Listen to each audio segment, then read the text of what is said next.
নমস্কার বন্ধুরা, মশালাম থইকুম। আমি আমার আজকে একটা নতুন রেসিপি নিয়ে তোমাদের সবার সামনে হাজির হয়ে গেছি। সেটাই কি করে করব সেটা সকলের সঙ্গে শেয়ার করছি। শীতের মরশুমে দেখো এখানে মূলো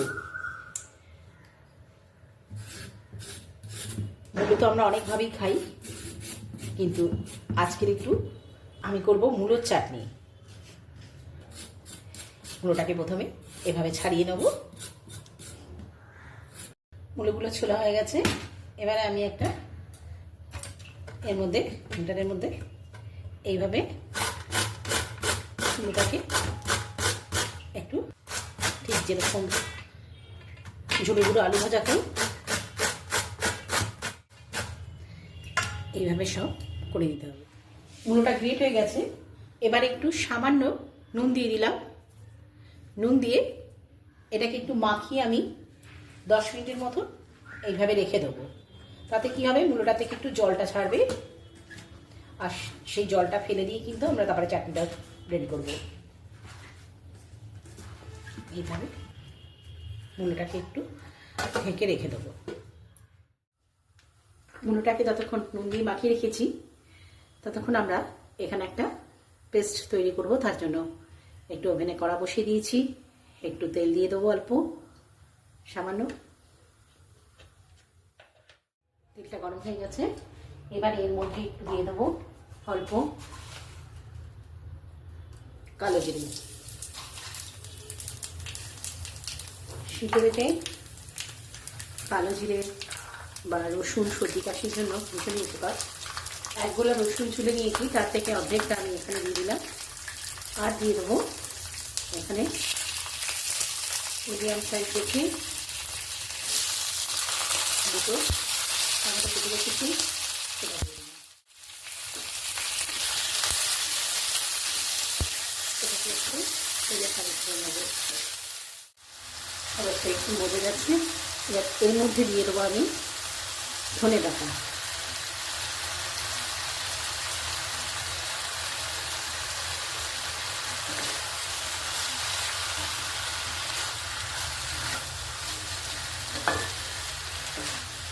ধনে পাতাগুলো দিয়ে একটু নেড়ে নেবো। লঙ্কাটা একটু প্রথমেই দিতে হতো, ভুলে গেছি একদম, তাই অ্যাড করে দিলাম।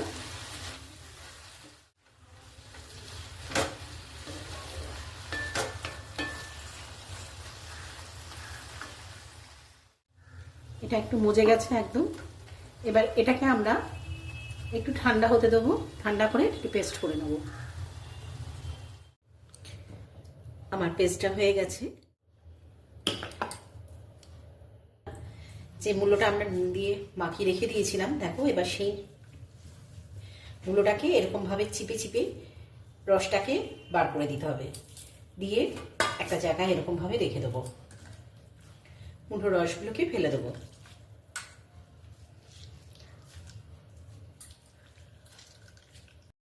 মূলোর জলটা ফেলে দিয়ে একদম মূলোটাকে চিপে এখানে রেখে দিয়েছি। এবার একটা ওভেনে কড়া বসিয়ে দেবো। ওভেনে একটা কড়া বসিয়ে দিয়েছি। এবার অল্প একটু তেল দিয়ে দেবো।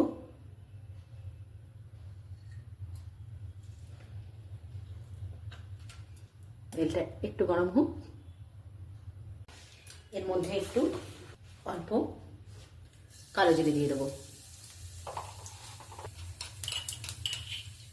আর একটা শুকনো লঙ্কা দিয়ে দিলাম।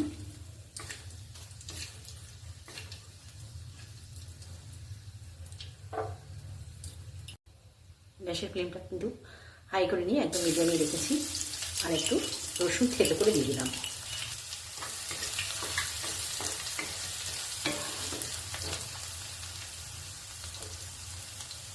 এবারে এর মধ্যে এই জল চিপে যে মূলোটা রেখে দিয়েছিলাম সেটা দিয়ে দেবো।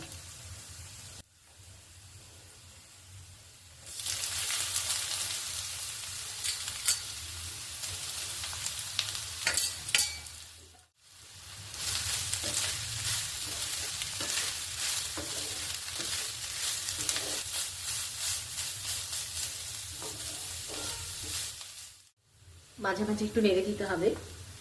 এর মধ্যে একটু এবার নুন দেবো, কেন আমরা চিপে যেহেতু জলটা ফেলে দিয়েছি তাই নুনটা একটু কমই রয়েছে।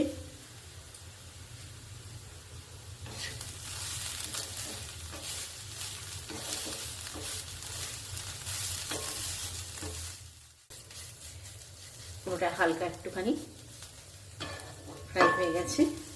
এবার এর মধ্যে এই পেস্টটা দিয়ে দেবো।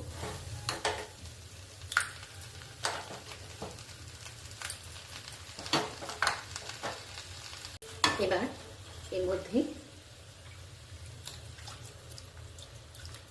একটু জল অ্যাড করে দিলাম, আর একটু লেবুর রস দিয়ে দেবো। যারা বেশি একটু টক ভালোবাসো তারাই দেবে। ব্যাস, এবারে এটা দিয়ে একটু ভালো করে নাড়িয়ে নিতে হবে। একটু এভাবে জাস্ট একটু নেড়ে দেবে। এটা কিন্তু একদম ড্রাই করব না, একটু এরকম ভাবেই থিকনেসটা আমি নামাবো। হয়ে গেছে। এবার এর মধ্যে একটু লাস্টে নামাবার আগে ধনেপাতা ছড়িয়ে দিতে হবে।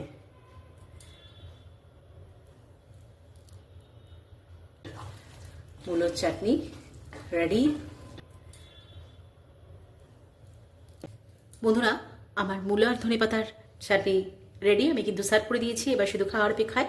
এটা কিন্তু ভাত, রুটি, পরোটা সব কিছুর সঙ্গেই খুব ভালো লাগবে।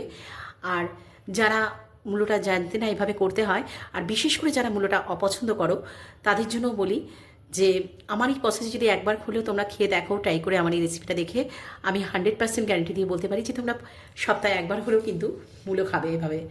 তাই আমার এই রেসিপিটা যদি ভালো লেগে থাকে, তাই প্লিজ যারা ফেসবুক থেকে দেখছো একটা লাইক করতে ভুলো না, আর যারা ইউটিউব থেকে দেখছো তারা আমার চ্যানেলটা একটা সাবস্ক্রাইব করতে ভুলো না প্লিজ। আবার এরকম একটা ইউনিক রেসিপি নিতে সবার সামনে হাজির হবো নেক্সট ভিডিও। বাই বাই, সবাই ভালো থেকো, সুস্থ থেকো।